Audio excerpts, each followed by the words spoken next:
pencipta, sebagian kita nggak suka. Seakan-akan pembicaraan tentang agama itu merusak kelezatan perkumpulan mereka. Tapi Allah katakan wasbir, sabar. Jangan berpaling dari mereka, jangan ditinggalin tuh kawan-kawan kayak gitu, jangan ditinggalin. Karena engkau berharap kawan-kawan yang urusan dunia, urusan harta, wanita dan tahta. Lalu Allah ingatkan, wala tuti' man aghfalna qalbahu an dzikrina wattaba'a hawa. Jangan kau turuti. Siapa? Orang yang lalai dari mengingat kami. Yang hidup hanya mengikuti nafsu perutnya atau yang di bawah perutnya. Ahibati fillah. Bicara pertemanan, ini merupakan problematika kehidupan yang besar. Kenapa? Karena manusia mau nggak bisa hidup sendirian. Dia perlu kawan ngobrol, dia perlu kawan, dia kumpul sama mereka.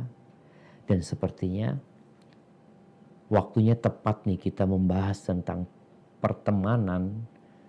Ini tepat sekali karena anak-anak baru saja masuk sekolah. Yang mereka akan berganti teman. Mungkin yang naik ke SMP umpamanya lulus SD ke SMP, biasanya akan berganti kawan. Yang SMA juga seperti itu. Mungkin yang kuliah juga sama.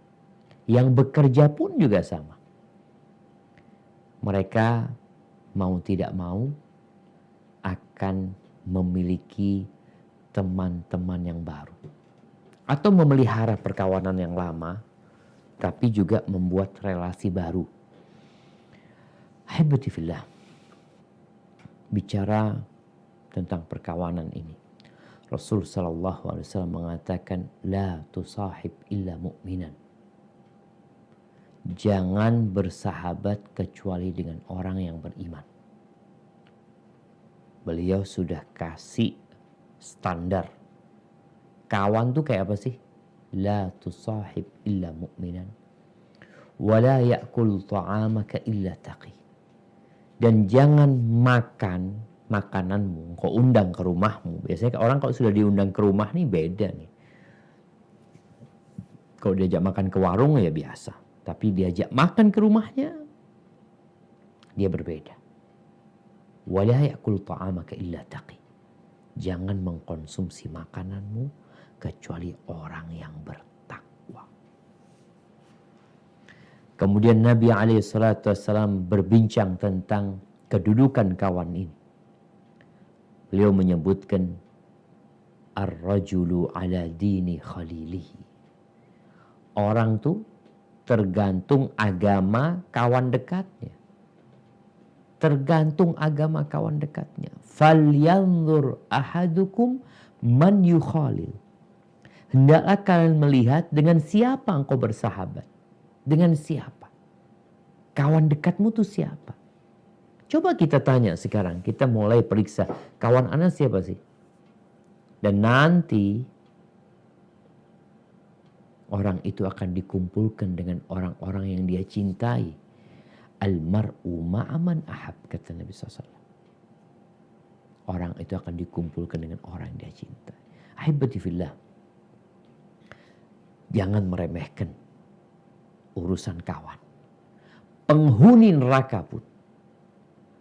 Mereka benar-benar memandang betapa indahnya kalau punya kawan baik. Allah menceritakan tentang penghuni neraka yang tidak bisa keluar dari api neraka. Tatkala dia melihat ada orang-orang yang dikeluarkan dari neraka setelah masuk ke neraka dengan syafaat orang-orang soleh.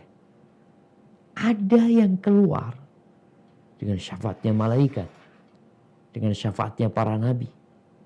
Namun ternyata mereka melihat ada penghuni neraka yang masuk ke surga dengan syafaat kawan.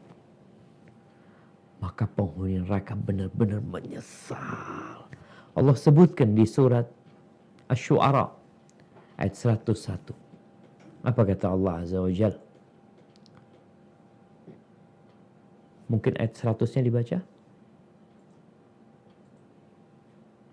Nah, tafadhal. Masih di mute kayaknya dong.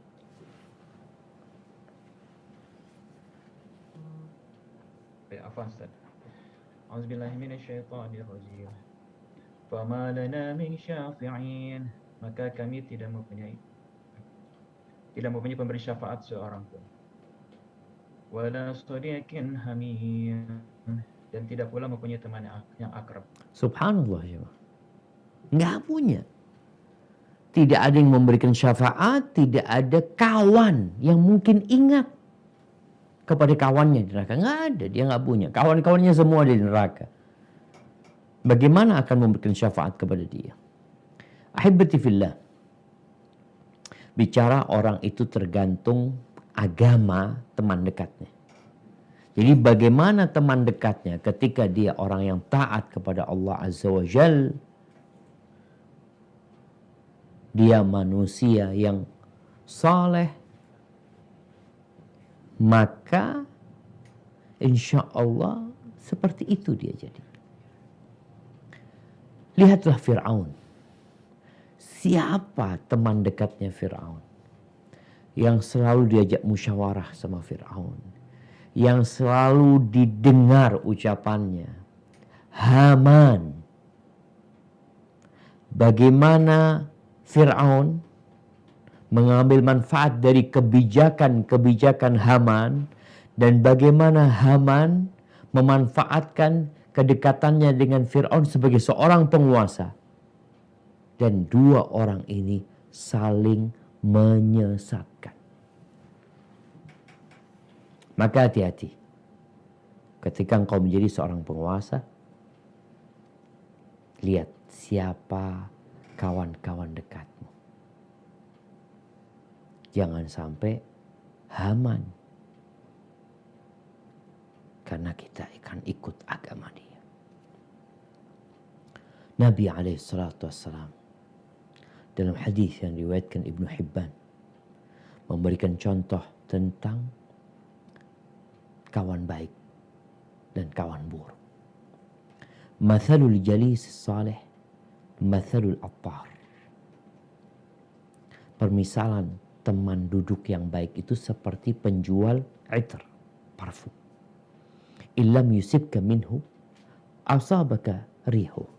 Kalau dia nggak ngasih engkau, kalau engkau nggak beli sama dia, engkau paling minimal kalau berkawan dengan orang baik, engkau akan mencium aroma yang indah.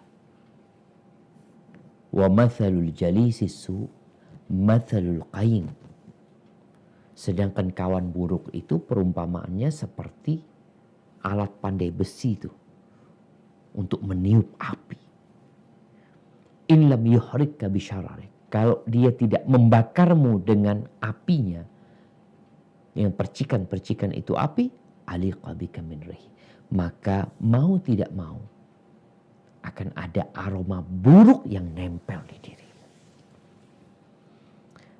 Ahibati fillah, ada salah seorang soleh, orang yang taat sama Allah, memberikan nasihat kepada anaknya. Bapaknya ini mau mati. Apa kata sang ayah kepada putranya? Ya bunayya, wahai ananda, idza aradta suhbata insanin, kalau engkau ingin bersahabat dengan seseorang, fashab man idza khadamtahu sanak. Maka bersahabatlah dengan orang yang kalau engkau berkhidmat sama dia, dia akan menjaga tuh khidmatmu kepada dirinya. Dia akan ingat dengan budi baikmu kepadanya. Wa in sahibtahu zanak. Yang kalau engkau bersahabat sama dia, engkau jadi tambah indah. Jadi kawan ini jadi perhiasan. Jadi kita jalan sama fulan gak malu kita. Kita bahkan bangga jalan sama fulan gitu. Alhamdulillah. Kenapa? Karena fulan orang baik. Washab man idza madatta yadaka lil khair maddaha. Bersahabatlah dengan orang yang kalau engkau mengulurkan tanganmu untuk berbuat baik, dia juga ikut mengulurkan.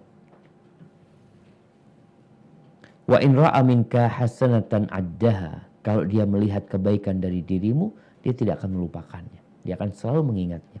Wa in ra'a minka sayi'atan saddaha. Kalau melihat keburukanmu, dia akan berusaha untuk menutupinya. Berusaha untuk memperbaikinya.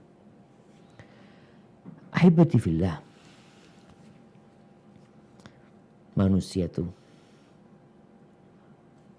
akan berkawan dengan orang yang seperti dia.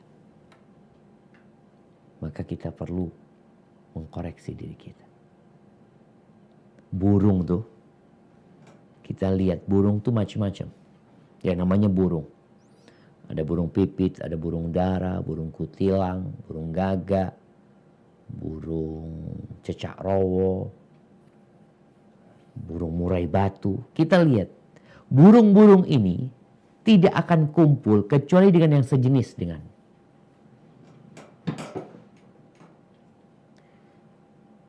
Kalau engkau bekerja di satu perusahaan, engkau orang baru, masuk ke satu perusahaan, mau nggak mau engkau akan membuat relasi baru. Kalau di perusahaan itu ada 10, ada 100 orang munafik dan engkau orang yang bertakwa kepada Allah, engkau akan cari yang seperti engkau. Engkau nggak akan cocok sama orang-orang munafik. Engkau akan cari seperti. Sebaliknya, kalau tempat itu tempatnya orang soleh, ada 100 orang baik, terus masuk orang munafik nih di perusahaan itu. Dan ada satu orang munafik di perusahaan itu, maka dia akan berkumpul sama tuh orang munafik. Maka hibati fillah, kita perlu mengetes diri kita. Bukan swab, bukan tes COVID, tapi tes kita nih orang baik apa enggak sih? Kalau engkau nggak suka sama orang yang agamis, ingat, kalau engkau tidak menyukai orang yang taat sama Allah, maka engkau sakit. Loh kok sakit? Itu orang-orang taat dicintai sama Allah, engkau nggak suka. Bukankah Allah mengatakan innallaha ma'as sabirin, Allah bersama orang-orang yang sabar. Allah bersama orang-orang yang khusyuk salatnya. Allah suka dengan orang-orang yang bertobat kepada Allah, yang mendekatkan diri kepada Allah. Loh, kok engkau gak suka sama dia? Loh gimana Ustaz? Berarti engkau sakit. Ini ngeceknya gak perlu ke laboratorium. Engkau lihat dirimu. Engkau obatin dirimu. Sampai, kalau bicara positif, negatif, COVID nih, sampai negatif. Sampai engkau jadi cinta sama orang soleh. Yang awalnya gak suka, kenapa kok gak suka sama mereka sih? Padahal Allah cinta sama orang-orang soleh. Yang kedua, kalau engkau melihat dirimu condong kepada pelaku kejahatan, condong kepada pelaku dosa, maka engkau harus menuduh dirimu sedang bermasalah. Maka berusahalah untuk memperbaiki dirimu sebelum kematian datang. Terus kalau engkau melihat dirimu tuh condong sama orang-orang baik, engkau suka duduk sama mereka. Walaupun engkau tahu engkau belum lurus, engkau masih melakukan dosa, tapi engkau suka sama orang-orang baik, maka insya Allah ada secercah cahaya di dirimu. Jangan matikan cahaya itu dengan kemaksiatan. Kemudian kalau engkau suka berjalan-jalan, suka berkumpul, suka duduk sama pelaku dosa, sedangkan engkau adalah orang baik. Maka bisa jadi ada cabang kemunafikan di diri. Ahibati fillah, teman baik itu nikmat loh. Mungkin sebagian kita belum merasakan nikmatnya berkawan dengan orang soleh. Sampai-sampai sahabat Nabi Abu Darda radhiyallahu taala anhu mengatakan, laula thalath ma ahbabtul baqa' sa'atan. Kalau bukan karena 3 hal, aku nggak kepingin hidup walaupun sesaat di dunia ini. Udah mati asa. Ada 3 hal nih yang membuat Abu Darda masih menyukai kehidupannya. Yang pertama, dhama'ul hawajir. Berpuasa di siang hari yang panas dan terik. Wassujudu fil lail. Ya Allah, sujud di malam hari, salat tahajud. Yang ketiga, wa mujalasatu aqwamin yantaquna jayyidal kalam kama yuntaqa atayibus sama. Kemudian yang ketiga adalah berkumpul dengan orang-orang yang kalau bicara itu milih kata-katanya. Seperti buah itu dipilih yang bagus. Kita kadang-kadang makan anggur, kita tuh milih. Oh, ada yang busuk sedikit kita taruh. Tuh orang-orang baik kalau ngomong itu hati-hati. Itu yang menyebabkan Abu Darda masih betah hidup di dunia. Sedangkan Al-Imam Syafi'i rahimahullahu ta'ala mengatakan, laulal qiyam bil ashar wa suhbatul akhyar makhtartul baqa fi hadhihi dar. Andai kata bukan karena indahnya sholat malam, indahnya kumpul sama orang-orang baik, niscaya aku akan memilih untuk meninggal dunia daripada tinggal di dunia ini. Ternyata teman baik ini banyak manfaatnya. Banyak. Memang mungkin tadi kalau kita berkawan dengan orang baik, ada banyak nafsu kita yang tertahan. Gara-gara kita nggak enak sama kawan kita. Apa manfaat berkawan atau keistimewaan kalau Anda punya kawan orang soleh? Orang yang taat sama Allah Azza wa Jal. Yang suka bangun malam. Yang suka sholat sunnah. Yang suka puasa di siang hari. Yang rajin membaca Al-Quranul Karim. Yang banyak kebaikannya. Yang pertama, kawan itu akan menyelamatkanmu di akhirat. Di dunia menyelamatkanmu dengan mengingatkan engkau kepada kebaikan, dan di akhirat akan memberikan syafaat kepada. Allah Azza wa Jalla berfirman di surat Az-Zukhruf ayat 67-68. Apa kata Allah Jalla Jalaluh?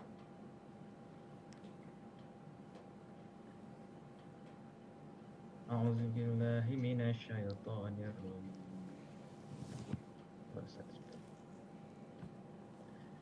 الأخلاء يومئذ بعضهم لبعض عدو إلا المتقين. Teman-teman akrab pada hari itu sebagian menjadi musuh bagi sebagian lain kecuali orang-orang yang bertakwa. Ya ibadi la khaufun 'alaikumul yawma wa la antum tahzanun. Hai hamba-hambaku, tiada kekhawatiran terhadapmu pada hari ini dan tidak pula kamu bersedih hati. Subhanallah. Tuh, tatkala semua perkumpulan, semua perkawanan akan saling mencaci, saling memaki, saling berlepas diri pada hari itu. Bahkan ada yang anak gak kenal sama Fulan. Siapa Fulan gak tahu. Karena urusannya neraka nih.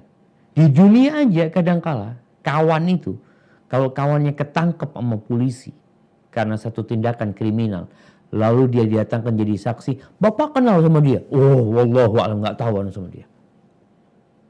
Itu di dunia. Di akhirat lebih lagi.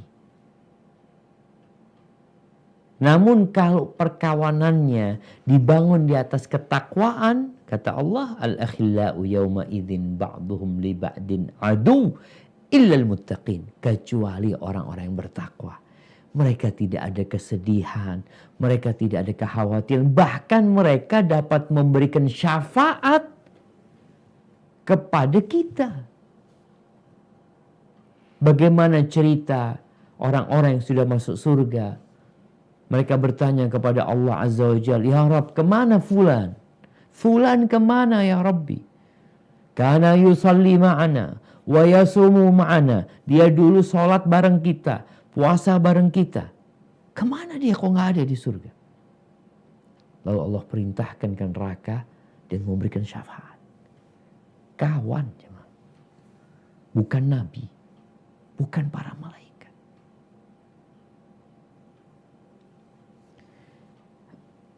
Yang kedua, kita akan dapat manfaat doa mereka ketika di dunia.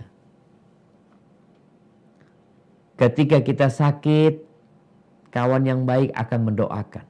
Mungkin dia akan mengkhususkan bangun malam.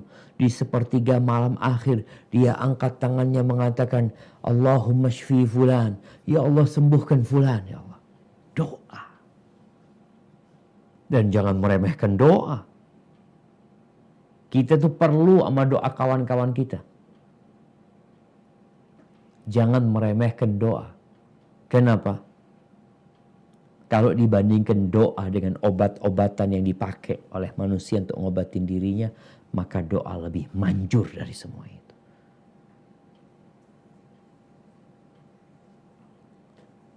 Ada cerita seorang kawan di Aljazair. Ada fulan punya kawan. Kawannya ini orang baik. Yang suka bantuin dia. Tahu-tahu jalan berapa lama fulan ini membelot dari jalan kebenaran. Jadi gak benar. Iman kan naik turun. Kawannya ini terus berdoa minta sama Allah. Agar fulan dikasih hidayah kembali ya Allah. Ditunjukkan jalan kebenaran. Subhanallah, kembali fulan ke jalan kebenaran. Dan doa saudara kita dalam kondisi kita nggak ada, itu mustajab. Ada malaikat yang mengatakan, amin walaka bimisil. Amin dan semoga engkau dapat yang seperti itu. Kemudian yang ketiga, manfaatnya adalah cinta. Kita dapat cinta dari mereka. Dan kita mencintai mereka. Kenapa? Kalau bicara cinta jemaah. Cinta ini membuat yang gelap itu jadi terang beneran. Cinta itu menjadikan yang jauh jadi dekat. Yang sulit jadi mudah. Yang mustahil jadi mungkin. Dan Rasul SAW menyebutkan. Salathun man kunna fihi wajada bihinna halawatal iman. Ada 3 perkara, barang siapa yang memperoleh 3 perkara ini, maka dia akan merasakan lezatnya beriman. Manisnya beriman. Mungkin dia mengatakan, aku bertahun-tahun Islam kok belum merasakan indahnya Islam. Salah satunya, ayyuhibbal mar'a la yuhibbuhu illa lillah. Dia mencintai saudaranya, kawannya, orang lain. Tidak mencintai dia kecuali karena Allah SWT. Dan Allah berfirman dalam hadis qudsi yang diriwayatkan Imam Ahmad, wajabat mahabbati. Wajabat mahabbati, aku telah tetapkan kecintaanku. Buat siapa? Lil mutahabbina fiyya wal mutajalisina fiyya wal mutazawirina fiyya wal mutabadhilina fiyya. Aku telah tetapkan cintaku, cintanya Allah buat siapa? Buat orang yang saling mencintai karena aku. Buat orang yang saling duduk bersama karena aku. Tuh ngobrolnya karena Allah. Kongkonya karena Allah. Berangkat makan karena Allah Azza wa Jalla. Saling ziarah karena Allah. Berbagi juga karena Allah Azza wa Jalla. Subhanallah. Gimana antum dapat cinta Allah gara-gara mencintai saudara yang beriman? Allah jadi cinta sama kita. Kemudian berkah duduk sama orang soleh. Dapat berkahnya antum. Nabi SAW kan memisalkan dengan yang menjual parfum. Antum duduk sama dia berkah. Kalau antum gak dikasih hadiah sama dia, antum beli. Antum gak beli, paling gak nyaman menghirup aroma yang wangi. Nabi SAW menceritakan tentang malaikat-malaikat yang kerjanya keliling. Innalillahi malaikatan sayyahin. Malaikat yang traveling kerjanya, keliling, dia mencari majelis ilmu. Ketika ada majelis ilmu, mereka duduk di sana. Kemudian mereka melaporkan kepada Allah Azza wa Jalla. Lalu Allah Azza wa Jalla ketika mereka balik kepada Allah, malaikat itu melaporkan kepada Allah, dikatakan kepada mereka, qumu maghfuran lakum. Bangkitlah kalian orang-orang yang di majelis itu, udah bangkitlah kalian, pulanglah kalian dalam kondisi kalian sudah diampuni dosa-dosanya. Malaikat mengatakan kepada Allah, fihim fulan laysa minhum. Ada fulan, ya Allah, fulan itu bukan termasuk mereka. Artinya bukan orang yang ngaji di sana, belajar di sana, baca Quran, bukan. Dia datang karena ada urusan. Kadangkala orang tuh datang ke kajian karena ada janji sama kawannya. Dikatakan nanti ya, ketemu di mana? Di masjid. Ada kajian nanti, engkau ke masjid nanti ketemuannya di sana. Dia datang bukan untuk kajian, untuk ketemu sama kawannya. Atau dia mau ada hajat yang lain. Ketika malaikat mengatakan kepada Allah, fihim fulan laysa minhum, innama ja'ali hajah. Ada fulan bukan termasuk mereka yang ngaji itu, dia ada perlunya datang ke sana. Apa kata Allah Azza wa Jal? Humul qaum la yashqa bihim jalisum. Tuh orang-orang nggak ada yang melarat kalau duduk sama mereka. Itu berkahnya kalau kita kumpul sama orang soleh. Ahibati fillah, teman baik itu akan menunjukkan kepada teman baik. Anak kalau berkawan sama teman baik, dia akan nunjukin anak kepada kawannya yang baik pula. Sehingga semakin banyak perkumpulan orang-orang baik. Sebaliknya teman buruk akan nunjukin kepada teman buruk juga. Kenapa? Karena dia orang gak benar.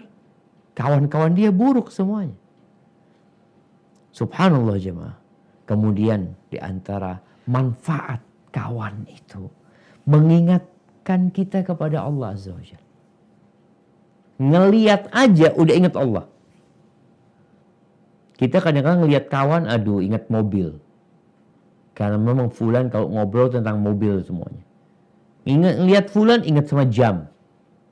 Kenapa fulan, aduh kalau datang ganti gonta-ganti jam. Fulan batu akik umpamanya.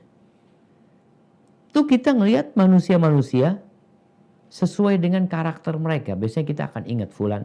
Aduh kalau majelis sama fulan nih biasanya ngomongnya tentang fulus saja udah. Tapi ada orang-orang yang kalau antum melihat wajahnya, antum ingat Allah Azza wa Jalla. Dalam hadis riwayat Ahmad, Rasulullah sallallahu alaihi wasallam mengatakan, "Awliyaullah ta'ala alladzina idza ru'u dzukirallah." Kekasih-kekasih Allah itu adalah orang-orang yang kalau dilihat Allah diingat. Kalau dilihat kita jadi ingat sama Allah. Allah yang masih ingat jemaah di Madinah itu ada salah satu kawan kita, Ustadz Abdul Zain. Anak kalau ingat sama beliau, anak tuh kalau ngelihat beliau dulu di Madinah, anak jadi ingat sama Allah SWT. Nahsibuhu kadzalik wallahu hasibuh. Ada orang-orang kalau ngelihat wajahnya kita ingat sama Allah. Bukankah manfaat yang besar buat kita tatkala kita bisa mengingat Allah hanya dengan sekedar melihat wajah kawan baik kita? Al-Qa'nabi, salah satu ulama hadis, dia tuh kalau keluar menjumpai orang-orang yang ngelihat dia, kalau ngelihat kesolehannya Al-Qa'nabi ini, mereka mengatakan la ilaha illallah. Mereka ingat sama Allah Azza wa Jalla. Allahu Akbar.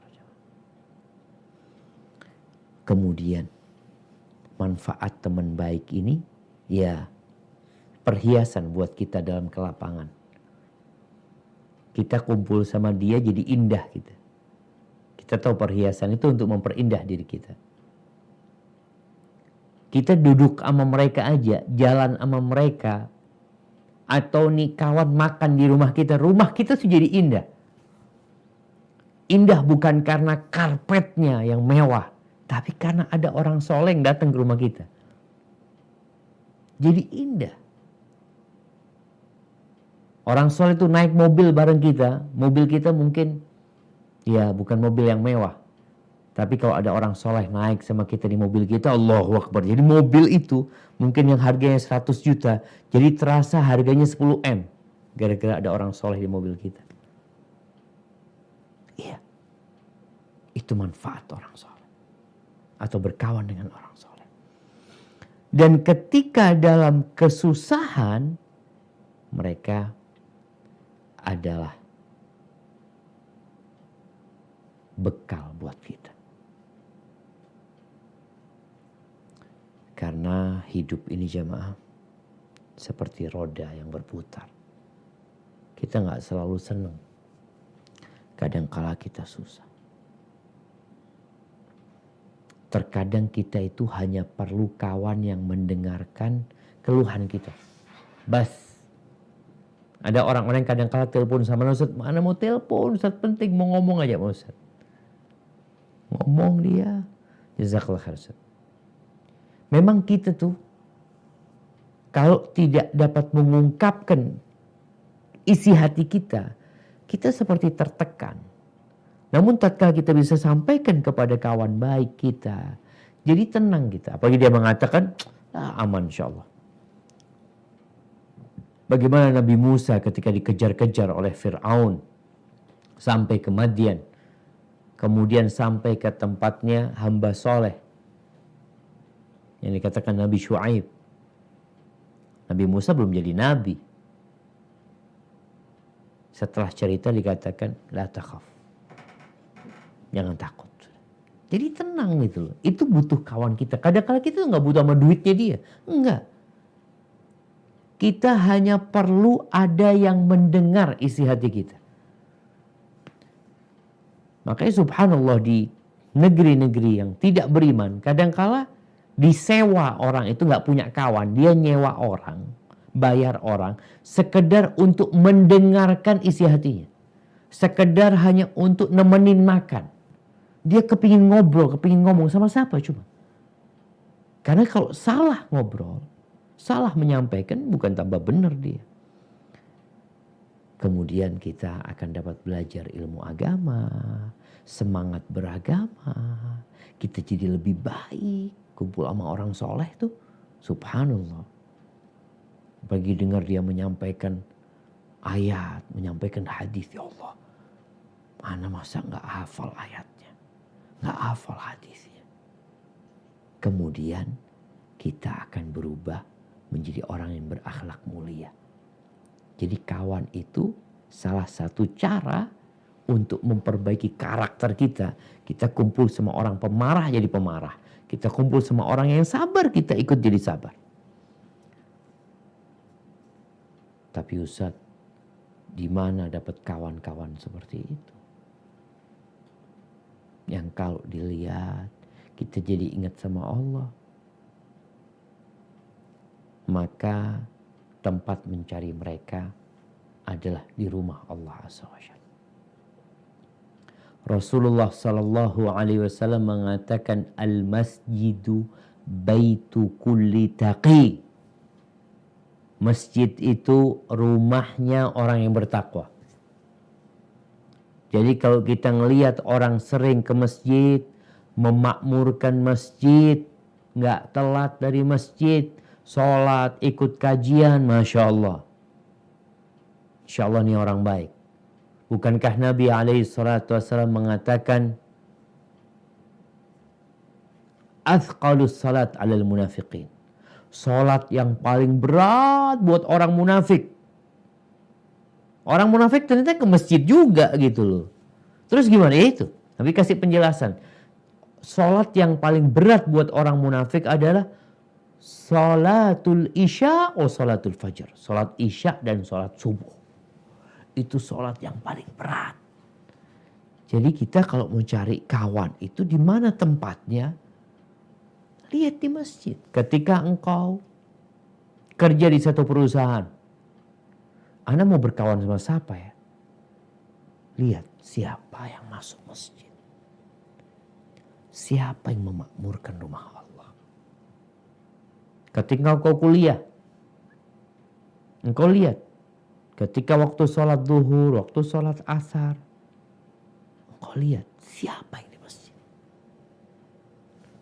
Allah Azza wa Jalla berfirman di surat An-Nur tentang tipikal orang yang memakmurkan masjid. Kayak apa sih mereka? Nah, silahkan dibaca surat An-Nur ayat 37. A'udzubillahi minasyaitonirrajim. Rijalul la tulhihim tijaratun wa la bay'un an dzikrillahi wa iqamis sholati wa ita'is zakati yakhafuna yawman tataqallabu fihi al-qulubu wal absar. Laki-laki yang tidak dilalaikan oleh perniagaan dan tidak pula oleh jual beli dari mengingati Allah dan dari mendirikan sembahyang dan dari membayarkan zakat. Mereka takut kepada suatu hari yang pada hari itu hati dan penglihatan menjadi goncang. Subhanallah. Itulah orang-orang yang memakmurkan masjid. Bukan mereka tidak mikirin dunia. Mereka kerja. Bahkan Allah sebutkan mereka berdagang, berniaga. Tapi mereka tidak dilalaikan untuk mengingat Allah Azza wa Jalla. Waktunya kerja, kerja.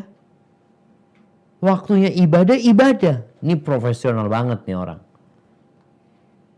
Karena sebagian orang mengatakan dirinya profesional, enggak, kok nggak profesional. Kalau waktunya sholat, kok nggak sholat.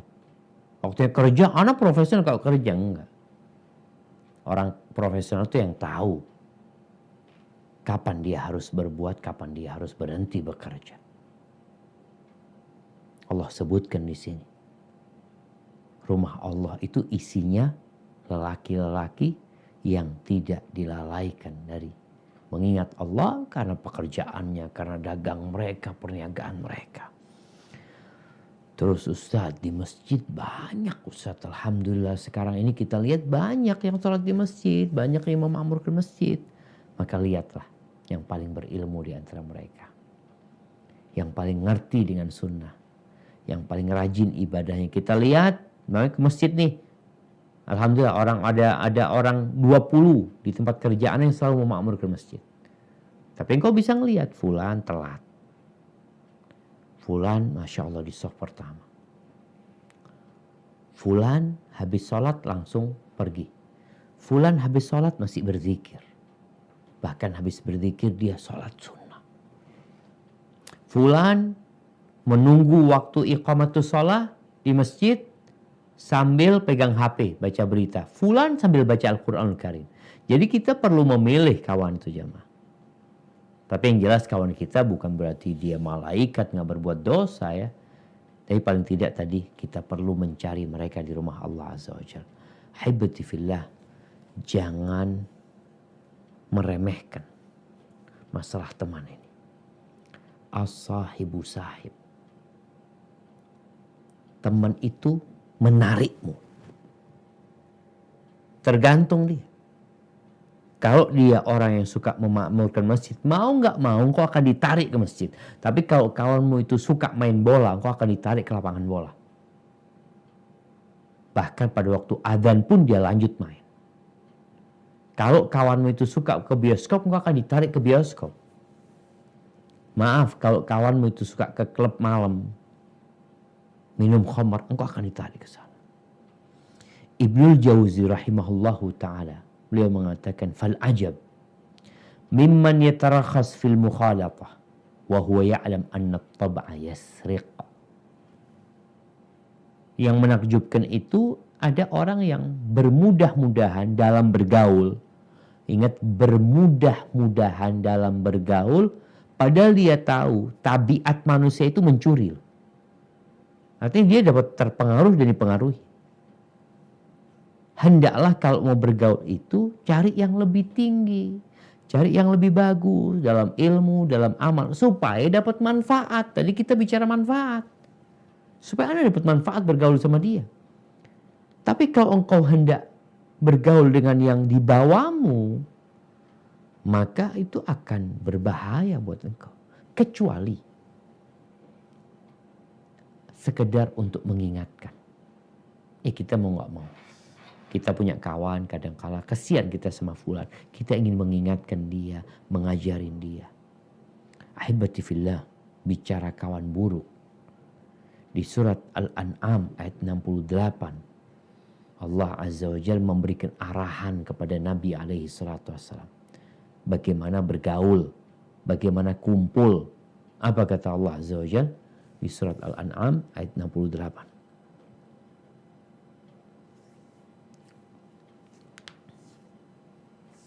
A'udzu billahi minasyaitonir rajim. وَإِذَا رَأَيْتَ الَّذِينَ يَخُوضُونَ فِي آيَاتِنَا فَأَعْرِضْ عَنْهُمْ حَتَّى يَخُوضُوا فِي حَدِيثٍ غَيْرِهِ وَإِمَّا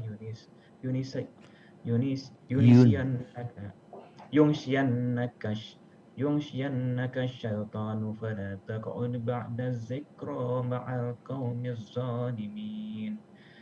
Dan apabila kamu melihat orang-orang memperolok-olokkan ayat-ayat kami, maka tinggalkanlah mereka, sehingga mereka membicarakan pembicaraan yang lain.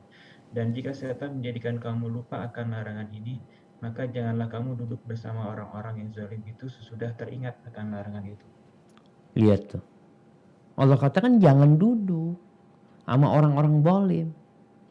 Engkau kumpul sama siapa sekarang? Kalau ternyata kumpul sama mereka yang mereka bicarakan adalah memperolok-olok ayat Allah, meremehkan agama Allah, maka jangan duduk sama mereka sampai mereka ngobrol yang lainnya. Tapi kalau engkau lupa kumpul sama mereka, terus gimana Ustaz? Ana gak enak Ustaz. Allah larang. Setelah ingat tinggalkan. Gak main-main kawan ini siapa? Kalau dia tidak membakar dirimu, maka paling tidak akan ada aroma busuk yang nempel sama diri. Di dunia tumbuh-tumbuhan. Petani itu kalau di sawah, kita lihat ya petani itu nanam padi itu barengan. Hijau semuanya. Kalau petani itu melihat ada satu titik yang menguning, sakit, maka mereka langsung cabut pohon itu, mereka ganti dengan yang hijau. Kata mereka apa? Nular ini. Teman buruk itu menularkan keburukan. Kalau ada satu tangkai anggur, kemudian ada 2 buah di tangkai yang bagus itu yang busuk. Kalau nggak dipotong, nggak dibuang yang busuk, satu tangkai semuanya jadi busuk. Kenapa ada penjara? Untuk memisahkan orang-orang buruk dari orang-orang baik. Agar yang baik tidak terpengaruh. Dan untuk memperbaiki yang buruk agar dia jadi lebih baik. Ahibati fillah. Kawan buruk ini nanti di dunia tadi kita sebutkan mereka akan saling melepas diri ya. Mengaku gak kenal ini itu. Nanti di akhirat yang ada penyesalan gara-gara kawan. Apa kata Allah di surat Al-Furqan ayat 28 29 coba dibuka. A'udzubillahi minasyaitonir rajim.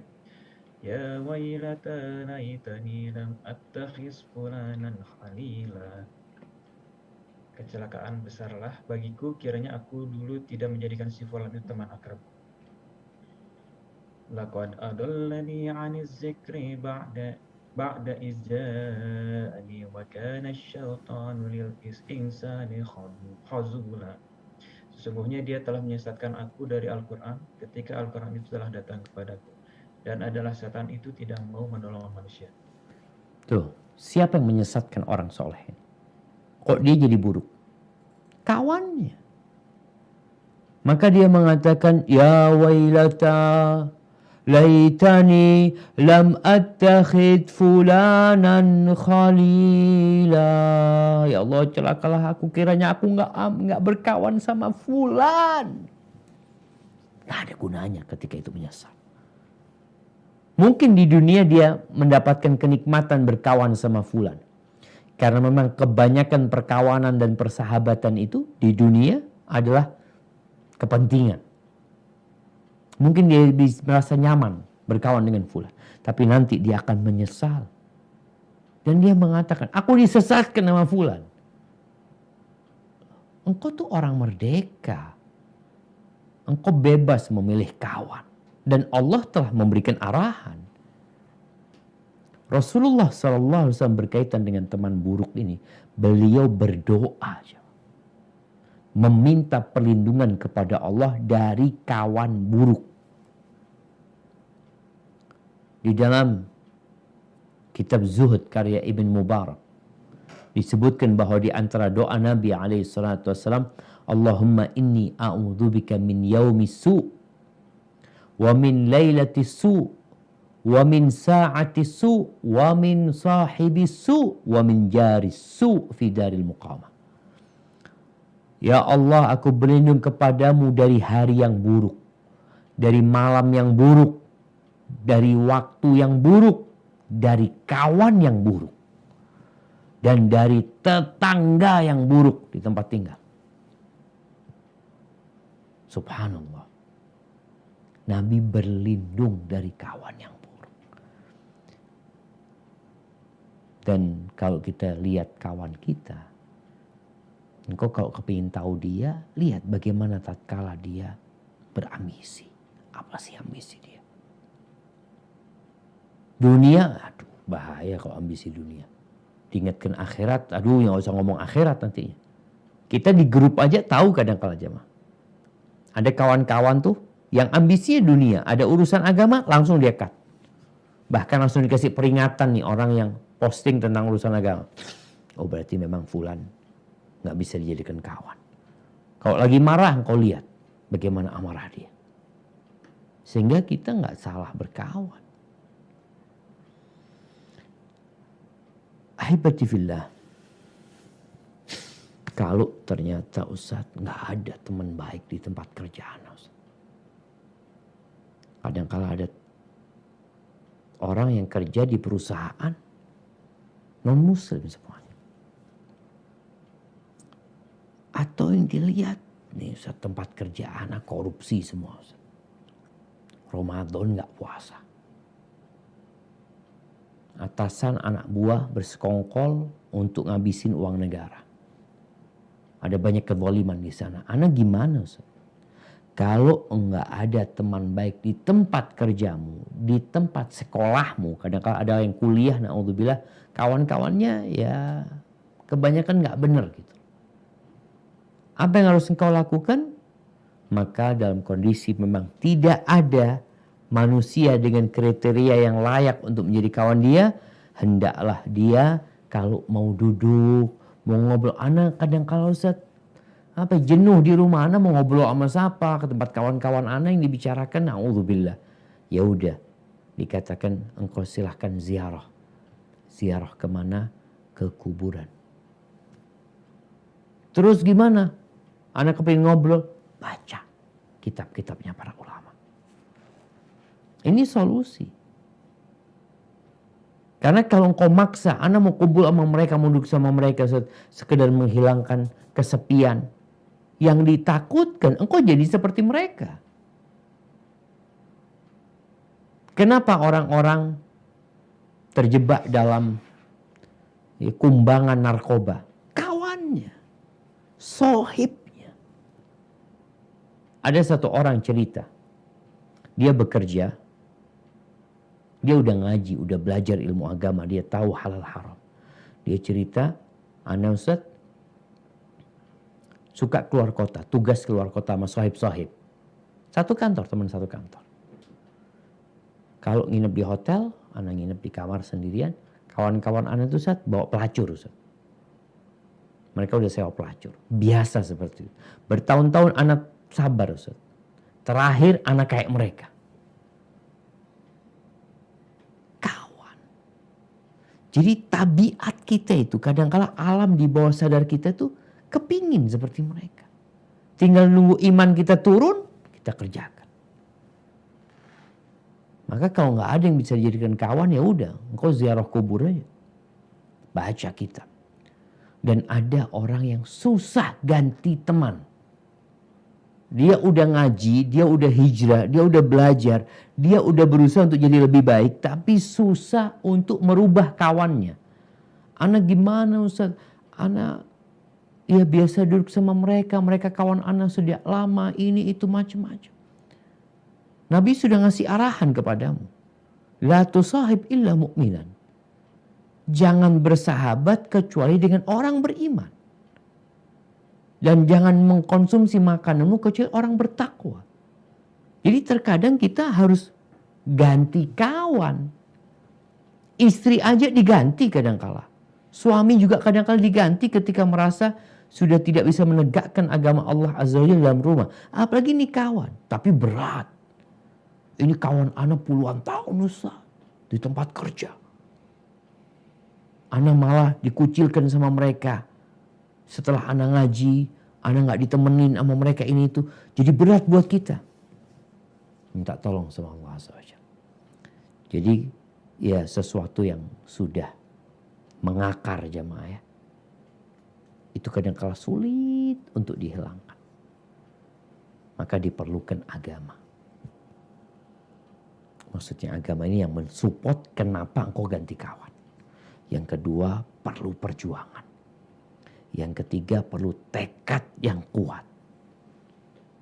Yang hal ini tidak akan diberikan kecuali orang yang ikhlas. Engkau benar-benar mau selamat di dunia ini untuk masuk ke surga Allah Azza wa Jalla di akhirat nanti. Dan yang terakhir buat para orang tua. Di masa tahun ajaran baru ini, tolong diperhatikan kawan anak-anaknya. Yang kuliah, engkau perlu tahu. Mungkin sekarang masih online. Ketika offline, sekali-sekali engkau berangkat ke tempat kos-kosan anakmu. Sampai sana, engkau katakan kepada anakmu, nak, undang teman-teman dekatmu, kita makan bareng. Engkau lihat model kawan anak. Kalau ternyata yang datang adalah orang-orang yang kalau ngelihat ingat sama neraka. Na'udzubillah min dzalik. Ada orang-orang yang kalau dilihat ingat sama dosa-dosa. Maka engkau perlu membantu anak dalam memilih kawan-kawan yang memberikan arahan kepada mereka. Karena kalau tidak, ya kita akan menyesal di kemudian hari. Hadza wallahu a'lam bishawab. Itu yang dapat Ana sampaikan, kurang lebihnya mohon maaf. Ana kembalikan ke moderator, jazakumullah khair. Ya, jazakallahu Ustaz, barakallahu fikum. Terima kasih atas penjelasannya, atas pemaparan dalam kajian kali ini Ustaz. Dan ini sudah banyak sekali pertanyaan Ustaz. Mudah-mudahan terbaca semuanya karena keterbatasan waktu Ustaz ya. Untuk yang pertama Ana bacakan dulu dari kolom chat. Ya, Assalamualaikum warahmatullahi wabarakatuh. Assalamualaikum Ustazana. Afwan izin bertanya, bagaimana bila mempunyai teman dekat namun beda manhaj? Mohon nasihatnya Ustaz. Jazakumullah. Barakallahu fikum. Nah, ahibati fillah. Tadi kita seharusnya berkawan dengan orang yang lebih baik dari kita.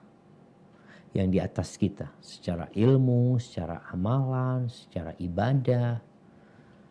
Ketika kita punya kawan yang di bawah kita secara ilmu, secara agama, secara ibadah, Maka nggak ada masalah kalau tujuannya kita adalah mengingatkan dia, memberitahu dia.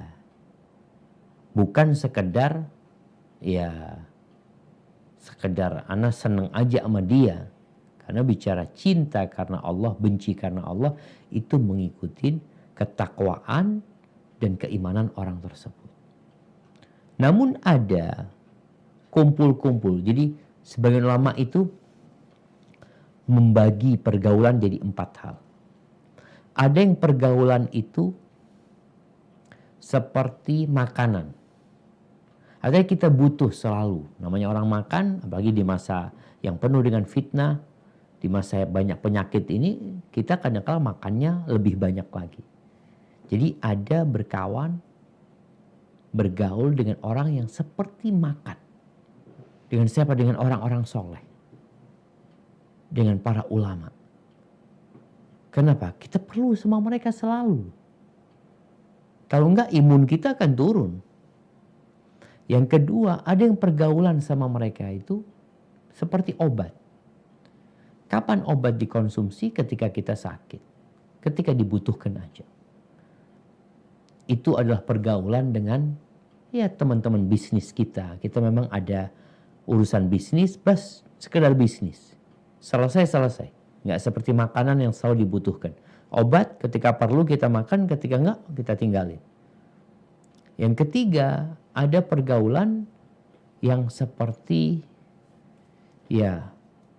bukan penyakit ya.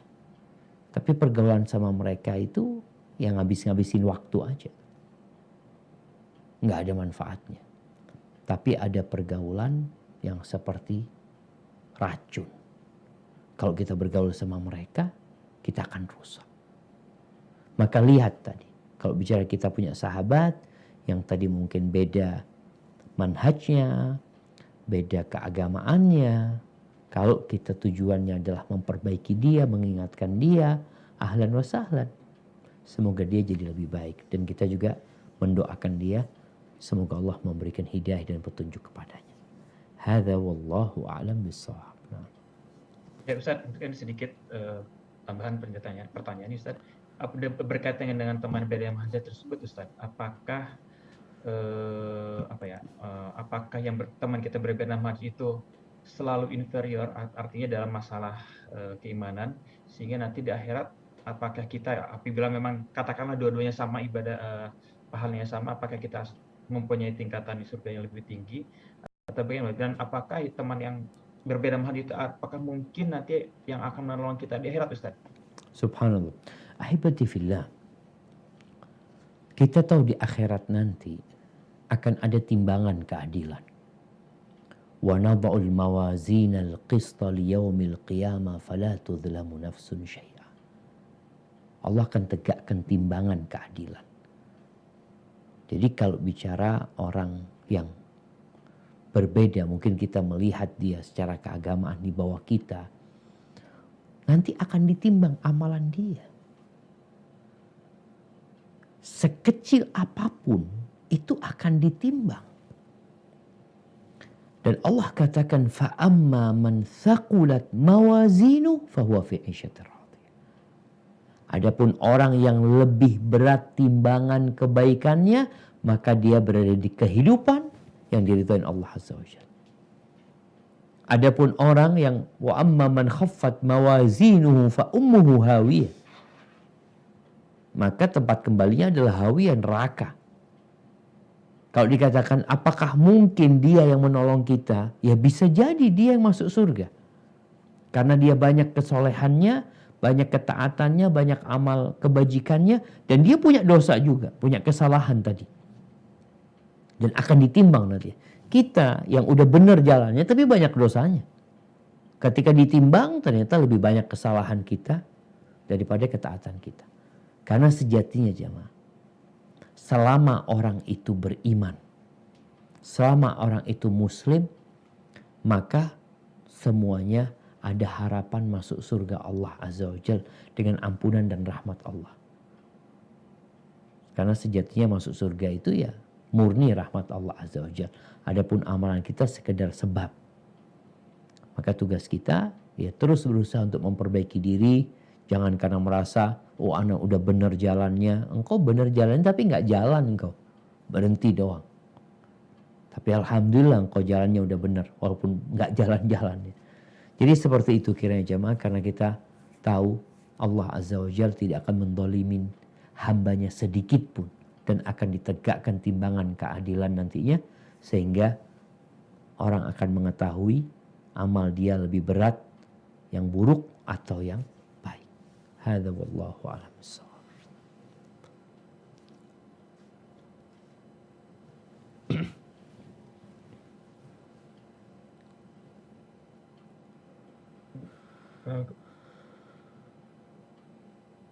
Apa Ustaz? Ada sedikit gangguan mungkin Ustaz. Naam, tafadhal dok. Assalamualaikum. Bu. Waalaikumsalam warahmatullah. Naam. Ya, Ustaz. Ini kita lanjutkan pertanyaan selanjutnya. Ini sudah ada yang resen Ustaz. Tapi sebelumnya anak kira untuk yang sudah resen, mohon ini karena banyak pertanyaan, mohon pertanyaan langsung to the point saja untuk mempersingkat waktu. Untuk itu yang pertama ada persilakan kepada Bapak Suwoto. Tafadhol. Assalamualaikum warahmatullahi wabarakatuh, Ustaz. Barakallahu fikum. Waalaikumsalam warahmatullahi wabarakatuh. Pak Ustaz, Ana mau nanya Ustaz, Ana punya teman yang hafalannya lebih baik dari Ana. Cuma beliau wakil ketua DKM. Cuma beliau jenggotnya itu dicukur habis karena ini dari istrinya gitu. Itu bagaimana Ustaz? Syukran jazakallahu khairan katsiran. Subhanallah jemaah. Iya. Tadi sore kita itu ada kajian bersama Pogi Jaya membahas tentang sunnah-sunnah fitrah. Di mana salah satu sunnah, artinya manusia secara fitrahnya itu seharusnya dia menyukai hal ini. Di antaranya adalah memotong kuku, ya, kemudian memendekkan kumis, mencabut bulu ketiak, bulu kemaluan dihabisin, dan memelihara jenggot. Itu sunnah fitrah. Para nabi itu semuanya berjenggot. Subhanallah ya. Rasul sallallahu alaihi wasallam, Masya Allah, bagaimana jenggot beliau memenuhi dadanya alaihi salatu wassalam. Namun ketika seorang itu ada yang rusak di fitrahnya, maka yang indah akan dipandang buruk. Contohnya nih, beberapa tahun terakhir ini jenggot itu mulai booming ya, di mana pemain bola pada berjenggot ya, artis pada berjenggot. Akhirnya orang senang berjenggot. Bukan karena sunnah, tapi karena yang dia idolakan berjenggot. Terus kenapa engkau tidak mengidolakan Nabi Muhammad alaihi salatu wassalam? Bukankah beliau berjenggot? Bukankah beliau yang memerintahkan? Perintah, u'ful liha, wahfus syawarib. Pelihara jenggot, cukur kumis. Sekarang dibalik. Pelihara kumis, cukur jenggot. Ini benar-benar bertentangan dengan apa yang diperintahkan Nabi SAW. Jumhur ulama berpendapat bahwasanya haram memotong jenggot. Dari mulai madhab Maliki, madhab Hanafi, madhab Hambali, dan sebagian ulama Syafi'i yang mengharamkan. Karena Nabi menyuruh, membiarkan, kok kita malah mencukur jenggot kita gitu. Terus gimana kondisi kawan kita? Ya kita, kalau tahu dia orang baik, orang soleh, cuma mungkin tadi dia nggak ngerti, mungkin dia nggak ingin ribut sama istrinya, maka seharusnya bagaimana teman antum difahamkan. Ini loh fitrahnya lelaki itu berjenggot. Fitrahnya. Artinya bicara tradisi, karakter seorang laki-laki sejak dulu itu dia berjenggot. Perempuan nggak berjenggot. Kenapa Allah berikan jenggot kepada laki-laki? Ya agar dipelihara. Dikasih kumis ya agar ditipiskan supaya nggak nutup mulutnya. Maka mungkin yang perlu kau lakukan bagaimana terus memberikan nasihat kepada dia, memberikan arahan kepada dia bahwa tidak boleh kita taat kepada makhluk kalau di situ ada unsur maksiat kepada Sang Pencipta. Apalagi ini istri. Yang jadi pemimpin di rumah itu istri apa suami? Seharusnya sang suami yang menjadi pemimpin. Iya, dia memberikan arahan dengan cara yang bijak kepada istrinya. Disampaikan Nabi SAW seperti ini. Para sahabat seperti ini. Dan kita ini followernya siapa? Kita itu followernya Muhammad SAW. Seharusnya orang kalau sudah cinta sama Nabi SAW, jangan bicara meniru penampilan Nabi SAW. Bajunya aja kita suka. Karena kita cinta kepada beliau SAW. Barakallahu fikum. Nah. Jazakallah Ustaz. Ini ada pertanyaan lanjutan dari kolom chat. Mungkin di luar tema. Dari Ahi Andri. Assalamualaikum Ustaz. Ustaz izin bertanya di luar tema. Apakah boleh mengakikahi kedua orang tua atau adik kandung yang belum diakikahi sewaktu kecil? Syukran, jazakallah. Barakallahu fikum. Ya jemaah, sebenarnya kalau kita lihat syariat akikah ini buat orang tua. Makanya disyariatkan akikah itu pada hari ke-7. Kondisi anak gak tahu apa-apa. Bapaknya yang mengakikah. Namun dengan berjalannya waktu, kadangkala orang tua gak mampu. Sampai anak itu dewasa.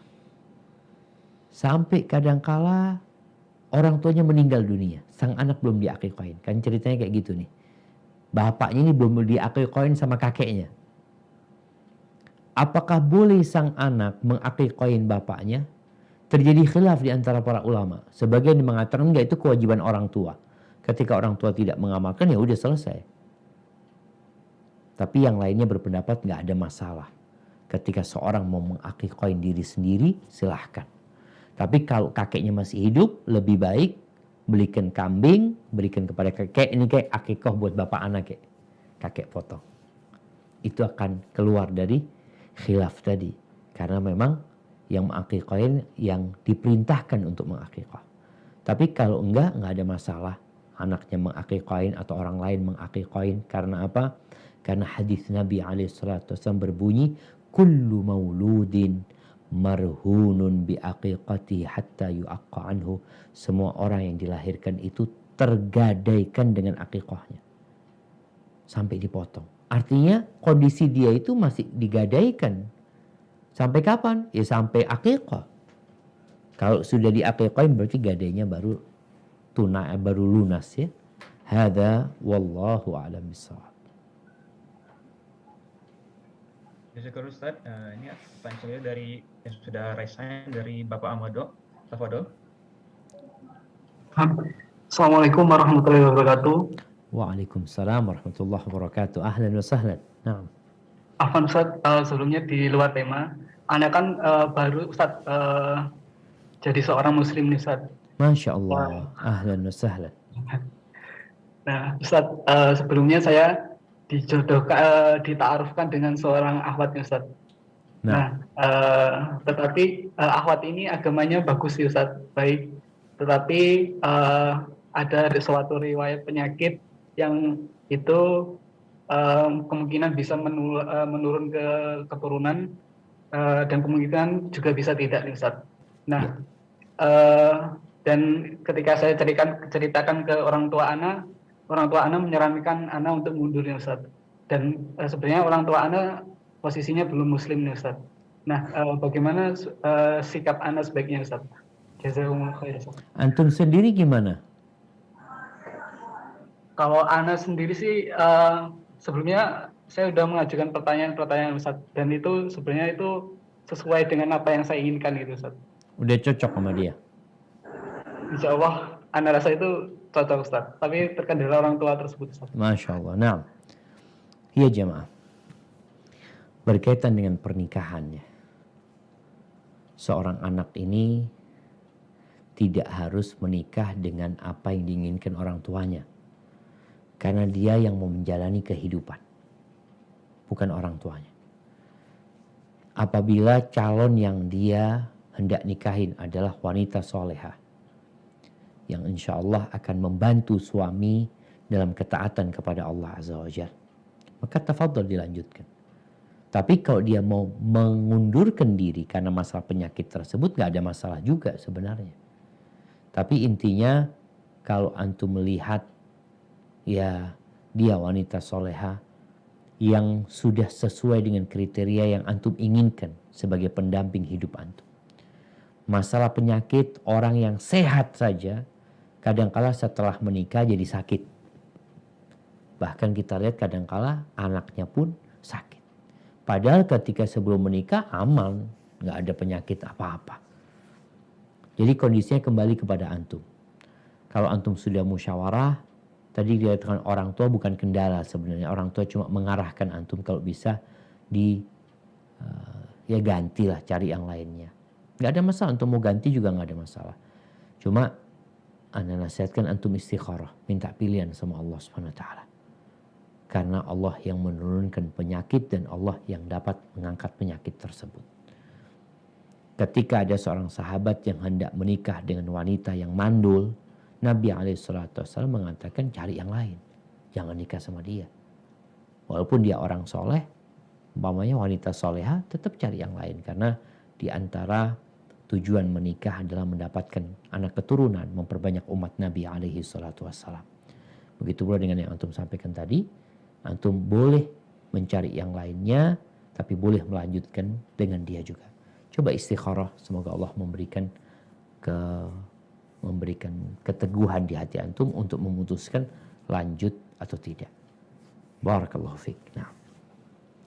Jazakallahu khairan Ustaz. Wa iyyakum. Ya, sebelum Anda lanjutkan pertanyaan selanjutnya Ustaz, ini untuk para jamaah. Bagi 3 pertanyaan terbaik akan kami berikan sedikit hadiah berupa buku dan nanti akan di-DM oleh panitia. Untuk selanjutnya saya bacakan pertanyaan selanjutnya dari kolom chat. Bismillah. Afwan izin bertanya Ustadz, bagaimana menyikapi pertemanan anak remaja? Sebagai orang tua, saya khawatir jika anak akan terpengaruh dengan temannya yang lalai beribadah. Tetapi orang tua anak tersebut malah menyuruh berkawan dengan anak saya karena mungkin pernah melihat ke masjid jika waktu sholat. Mohon nasihatnya Ustadz. Syukran jazakallahu barakallahu. Masya Allah. Naam. Ya, hibati fillah, kita tahu orang tua itu kepingin anaknya berkawan dengan orang baik.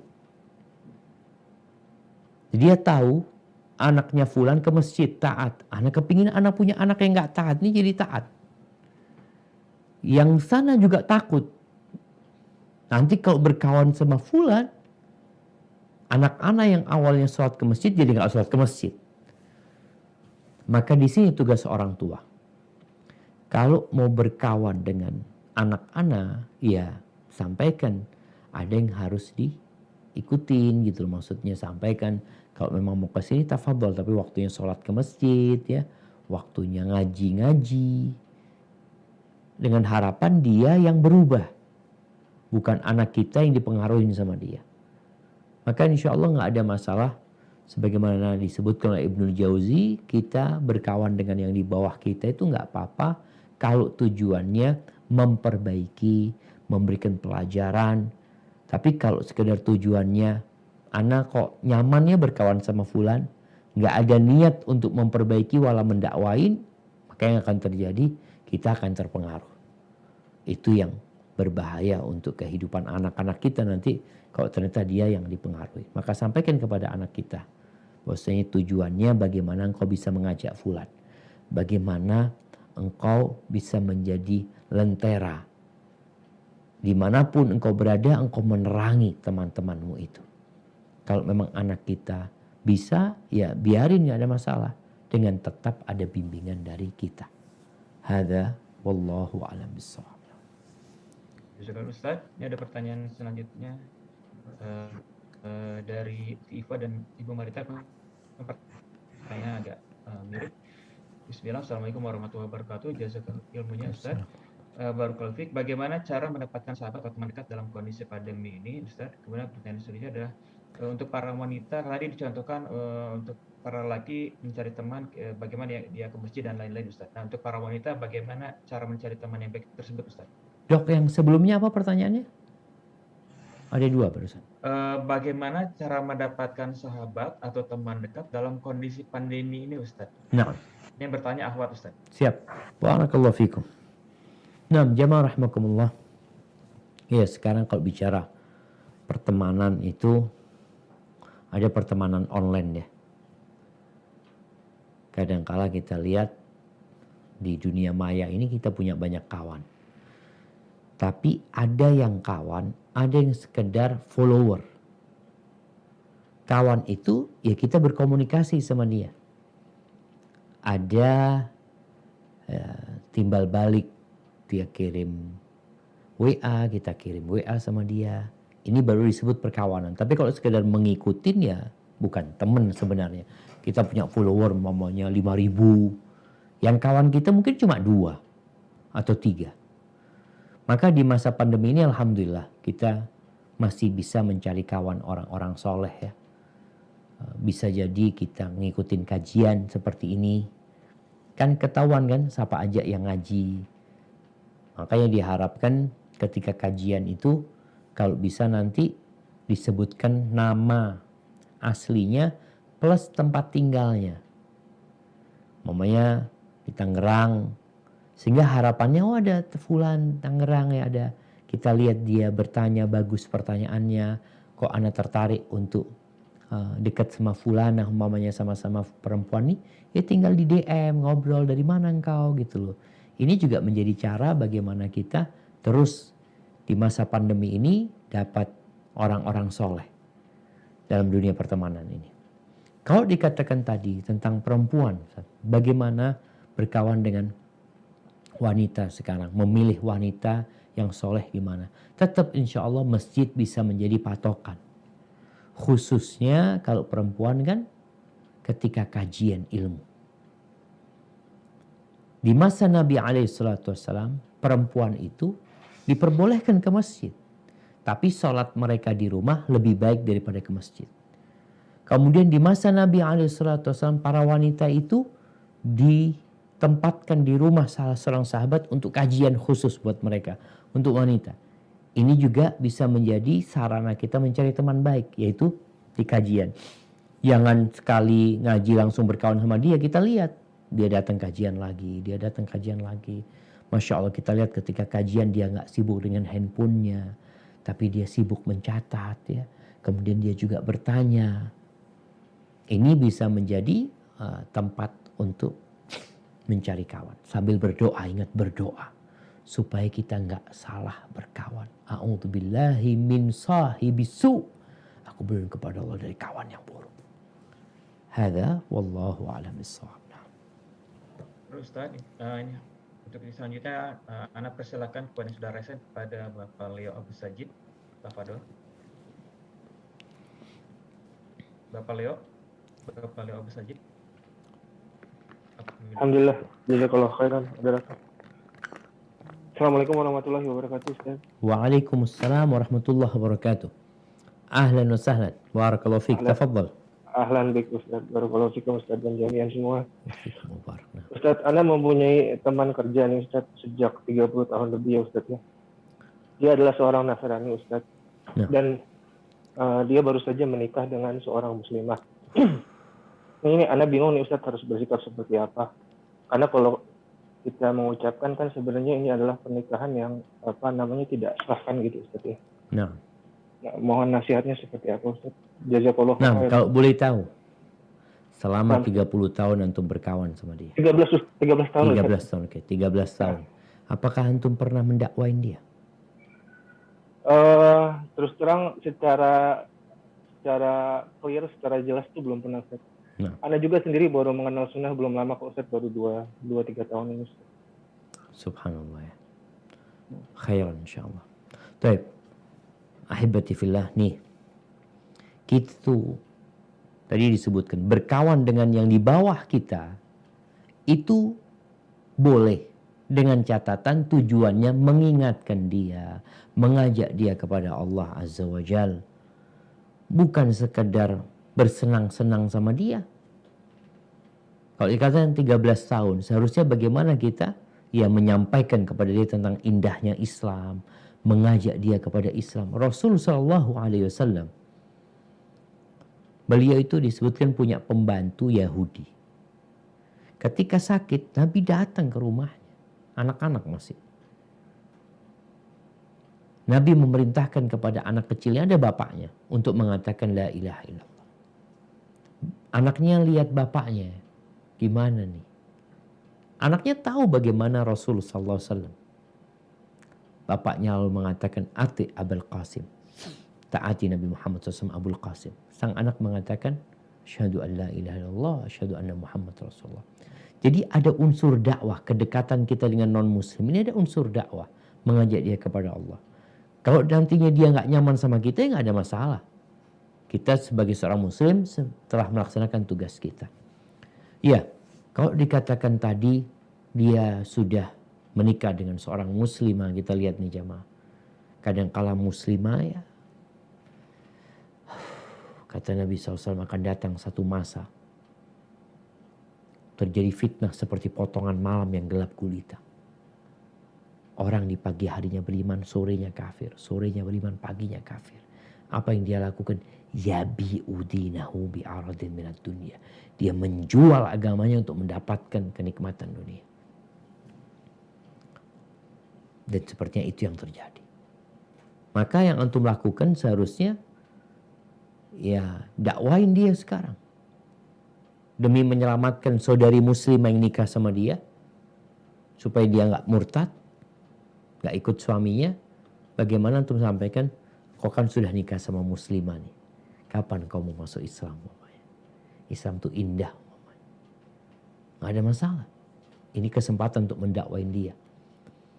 Kita kadang gak enak Ustadz, ini itu macam-macam. Ya, seharusnya engkau gak enak sama 13 tahun berkawan sama dia. Tapi engkau merasa nyaman bersama dia selama 13 tahun. Maka sekarang saatnya demi menyelamatkan saudari kita, bagaimana mendakwain dia kepada Islam sambil didoakan. Semoga Allah membuka pintu hatinya untuk masuk ke dalam agama yang Allah ridhoi ini. Hadza wallahu a'lam bissawab. Nah. Syukur Ustaz atas jawabannya. Ada pertanyaan selanjutnya dari kolom chat dari Ukti Zahra. Bismillah, Assalamualaikum Ustaz. Afwan izin bertanya, jika ada seorang teman yang berbohong dan membuat cerita palsu dan temannya belum tahu kalau dia itu berbohong, lebih baik kita beritahu teman kita atau tidak Ustaz? Apakah bila kita memberitahu itu termasuk membuka aib teman kita Ustaz? Mohon penjelasan Ustaz. Tunggu, nggak paham mana. Dia jadi ada berbohong.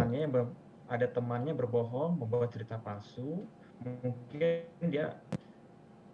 Mungkin ada teman yang lain yang tidak tahu bahwa teman yang satunya misalkan si A itu berbohong, mungkin si B tidak tahu kalau si A itu berbohong.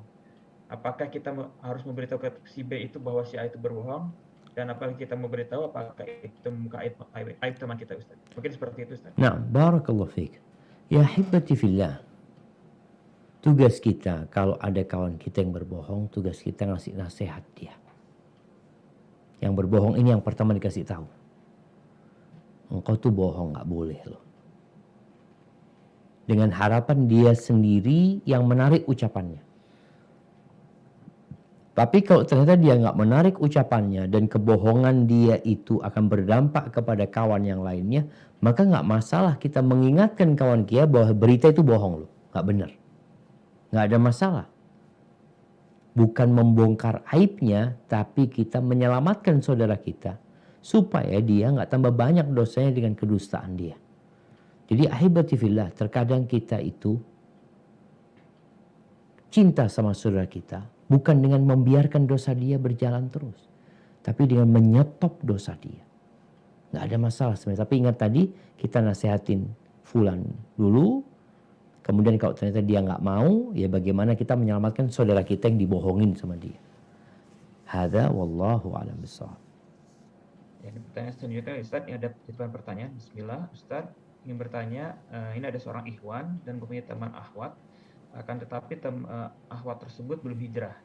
Beliau pelan-pelan mau berhijrah, namun setiap saat beliau chat ikhwan tersebut, bahkan telepon video call minta pendapat dan solusi setiap saat. Sedangkan bila chat dengan akhwat tersebut yang bukan mahram kan tidak boleh Ustaz. Apakah itu termasuk khalwat atau bagaimana Ustaz? Mohon penjelasan Ustaz. Barakallahu fiik. Iya jemaah, kalau bicara disebutkan tadi chat, kalau sekedar ngobrol mendakwain dia, menjelaskan kepada dia tentang agama ini, semoga nggak ada masalah. Tapi kalau dikatakan sampai video call ini itu, maka itu sudah menjurus kepada fitnah yang akan mengantarkan kepada perzinahan. Maka tetap engkau berusaha untuk mendakwain dia dengan cara yang bijak. Tapi kalau sudah tadi dikatakan video callan sama dia, itu berbahaya. Engkau mungkin bisa arahkan dia.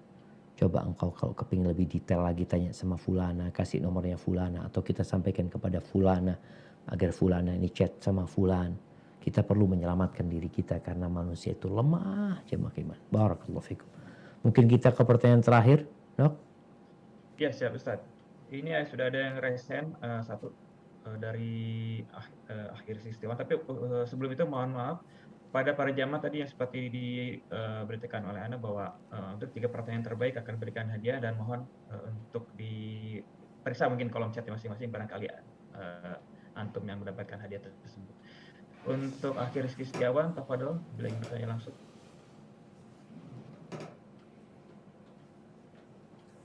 Assalamualaikum Ustadz. Waalaikumsalam warahmatullahi wabarakatuh. Ahlan wa sahlan. Barakallahu fiik. Tafadhal.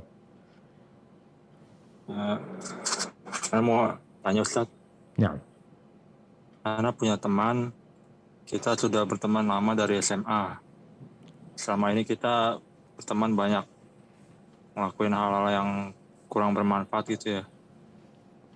Ya Ana merasa ini dia bukan sahabat Ana. Akhir-akhir ini Ana jarang bertemu dia. Karena Ana merasa berat atau malas karena melihat kemungkaran dia seperti merokok, berbicara kotor, dan dia masih suka bermudah-mudahan dengan wanita. Nah. Kayak ngechat atau sekedar menggoda gitu ya. Nah. Nah, jadi Ana kayak jauh dari dia. Ana ngerasa udah nggak cocok lagi gitu berteman sama dia. Nah. Udah berapa tahun untuk berteman sama dia? Dari SMA sih kurang lebih 10 tahun kayaknya. Masya Allah. Terus yang jadi pertanyaan? Jadi ya, pertanyaannya, apakah sikap Ana ini tepat Ustadz? Apakah pantas Ana berlaku baik kepada teman Ana ini yang bukan orang soleh? Mohon nasihatnya Ustadz. Nah, iya. Ya, hibati fillah. Kadangkala kawan kita itu kawan ketika kita sama-sama belum mengerti agama. Lalu Allah memberikan hidayah kepada kita. Allah mengangkat derajat kita dengan kita belajar agama, faham agama, kita meninggalkan dosa, kita semakin baik. Bagaimana sikap kita terhadap kawan kita? Kalau engkau benar-benar senang sama dia, suka sama dia, karena dia baik sebenarnya, maka doakan dia. Semoga Allah memberikan hidayah kepada dia. Yang kedua, selain doa, dakwain dia. Kalau tadi dikatakan dia bermudah-mudahan urusan dengan wanita, bagaimana antum ngajak dia ngaji? Kayak sekarang nih ada kajian Zoom, antum WA dia linknya, fadol ya ikut nih bareng-bareng. Aku kepingin kita sama-sama ya masuk surga bareng-bareng umpamanya. Aku ingin kita nggak hanya bersenang-senang di dunia. Itu mungkin bisa dilakukan gitu loh. Karena kadang-kala kita itu memang nggak pernah ngajak kawan kita kepada ketaatan. Ya sekedar kenal aja. Maka tolong kalau bicara menjauh ya kita menjauh, nggak ada masalah dalam rangka kita yang menyelamatkan diri kita. Setelah usaha untuk mendakwain dia. Mengingatkan dia sambil berdoa kepada Allah Azza wa Jalla. Ketika ada momentum tersendiri umpamanya kita punya kelebihan rezeki, kita kirim sama dia. Oleh-oleh hadiah dikirimin mulai buku doa pagi dan petang ya. Sekedar untuk mengajak dia untuk lebih baik. Karena jamaah kita nggak tahu kadang-kala kawan yang kita anggap buruk suatu hari dia jadi lebih baik dari kita. Bagaimana Umar bin Khattab radhiyallahu anhu yang terkenal memusuhin Islam, terlambat masuk Islamnya, tapi dia menjadi lebih baik dari banyak sahabat. Hadza wallahu a'lam bishawab, itu yang dapat Anda sampaikan. Kurang lebihnya mohon maaf, Anda kembalikan ke moderator. Jazakumullah khair. Ya, jazakallah Ustadz, barakallahu fikum. Terima kasih atas penjelasannya Ustadz. Ini sebetulnya masih sangat banyak pertanyaan Ustadz, masih sekitar 20-an lagi. Tapi memang waktu sudah habis dan ini juga mungkin sudah waktunya istirahat, terutama untuk Ustadz. Terutama di masa COVID ini Ustadz ya, mungkin Ustadz juga jangan sampai terlalu lelah Ustadz. Mudah-mudahan bisa tetap menjaga kesehatan Ustadz. Sebelumnya juga Anda sampaikan dulu pada para penanya yang tadi sudah di DM oleh panitia dan mendapatkan hadiah, silakan nanti dilanjutkan untuk pembicaraan dengan para panitia. Sebelum Anda tutup, mari kita baca doa kafaratul majlis. Subhanakallahumma wa bihamdika asyhadu alla ilaha illa anta astaghfiruka wa atubu ilaik.